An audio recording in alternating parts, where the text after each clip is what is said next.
Hello? Yeah, I'm about to do my presentation on cell phones. Okay, bye. Oh, did my presentation start already?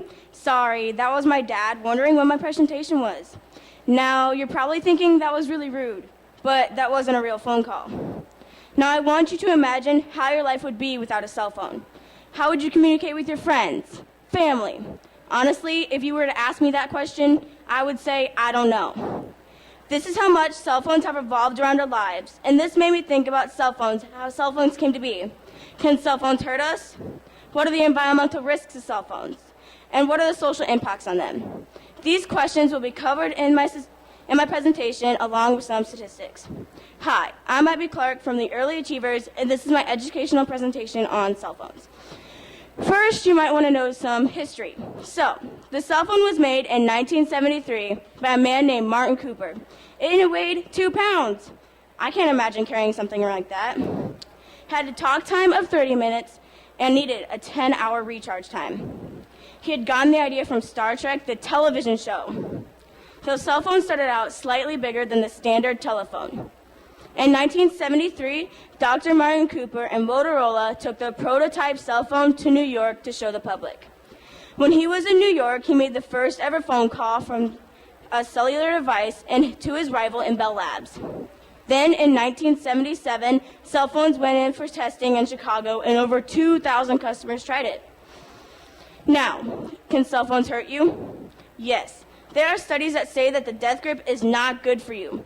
The reason is because it makes the radiation go in your brain faster and in bigger amounts.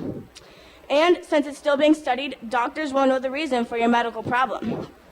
Some of the things you can get from cell phone radiation are the following: cancer, Alzheimer's, Parkinson's, autism, fatigue, headaches, sleep disruption, and spatial awareness.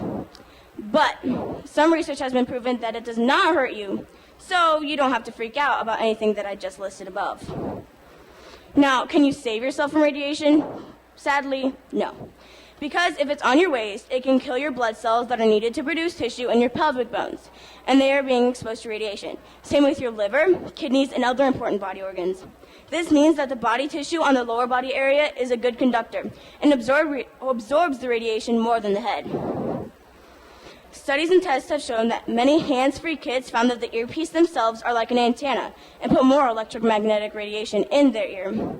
Another hazard to consider is the infectious diseases that are being passed on from one another with sharing cell phones. Hand washing would be advised, and also cleaning your cell phones on occasion would be recommended. Now, are cell phones bad for the environment?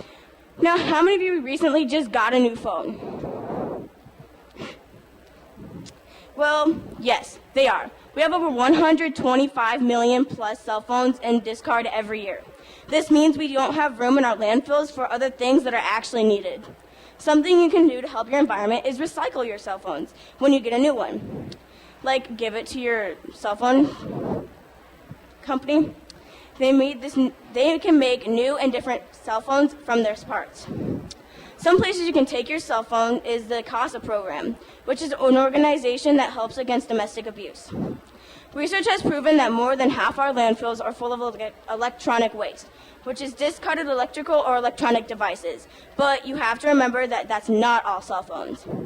And the thing that isn't really shocking is the United States is the leader in electronic waste. We come up with new cell phones every week, and we always want the new thing. So we get rid of our old phones and get the newest one. Usually our upgrades are 12 to 18 months. Texting.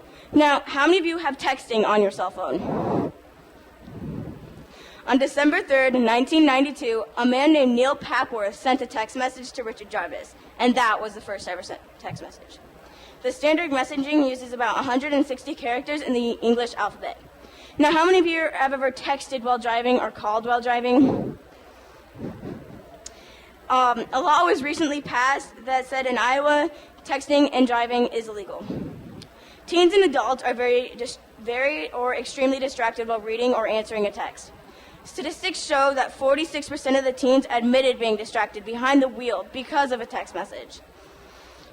Now, texting isn't just a problem with driving cars. It's also a problem with all motor vehicles. A great example of this is the 2008 Chatsworth train collision.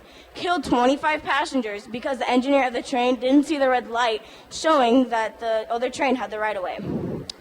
In 2009, Eddie Alterman, who was the editor for Car and Driver magazine, was involved in an experiment, and his results show that driving and texting was more negative than drunk driving.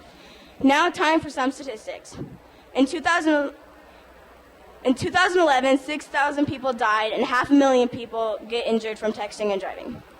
When talking on a cell phone and driving, your response time is comparable to a response time of a non-driving 70-year-old person.